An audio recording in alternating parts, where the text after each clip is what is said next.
Assalamualaikum guys. So ngayon gagawa na naman ako ng isang mamul.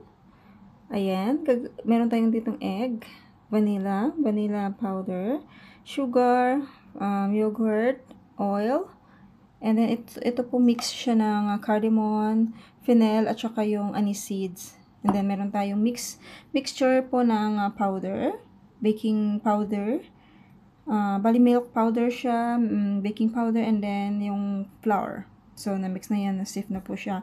And meron tayo dito mamaya, milk, na ibabrush natin sa taas. Lagyan natin po siya ng sesame seeds. And then, ito po yung mga seedless po na dates.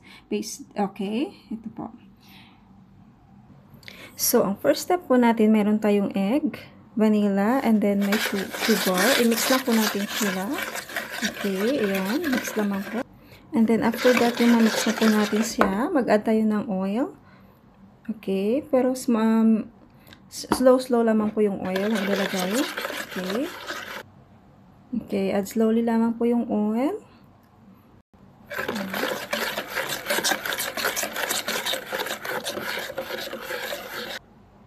Okay.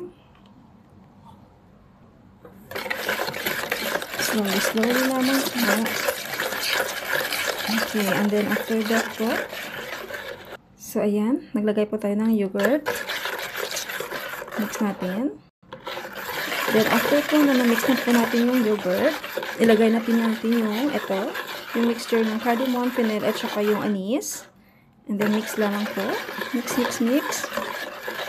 Then, after that po, na tayo maglalagay ng mixture natin ng flour, powder, at saka yung milk powder. Pero half-half lamang po, slowly, okay? Di gamit na po tayo ng kamay sa pag-mix. Yan. Okay, continue lamang po. Bali, ang ginagawa ko po, tatlong lagay po siya. Tatlong batch. Yan, last batch po.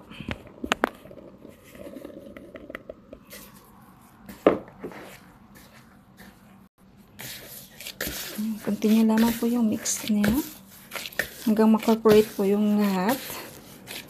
Okay. Ayan na po siya. So, ayan na po yung ano niya, yung mixture niya po. Pag ganyan, okay na po siya.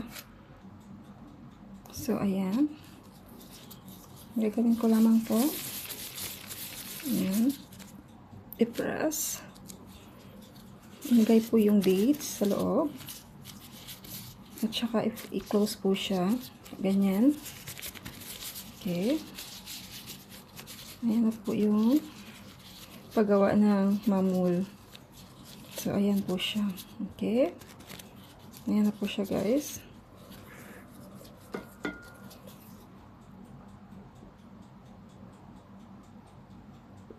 So, ayan. Once okay na po lahat, at tapos na natin lahat na coating. Ito gagawin po natin. Lagyan po natin siya ng milk sa taas. Ayan. And then, okay, at maglagay lang po tayo ng sesame seeds po sa taas ng ating biscuits. Or mamul biscuits.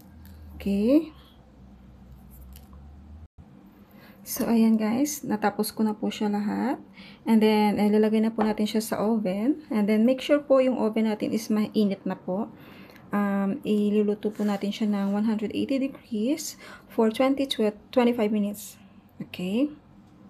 Ayan, same thing din po sa mga remaining na mga iba.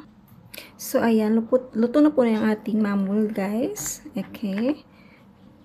Ayan. See? Ito na po yung finished product natin na mamul. Okay, thank you so much guys for watching. See you on my next vlog. Inshallah. Bye!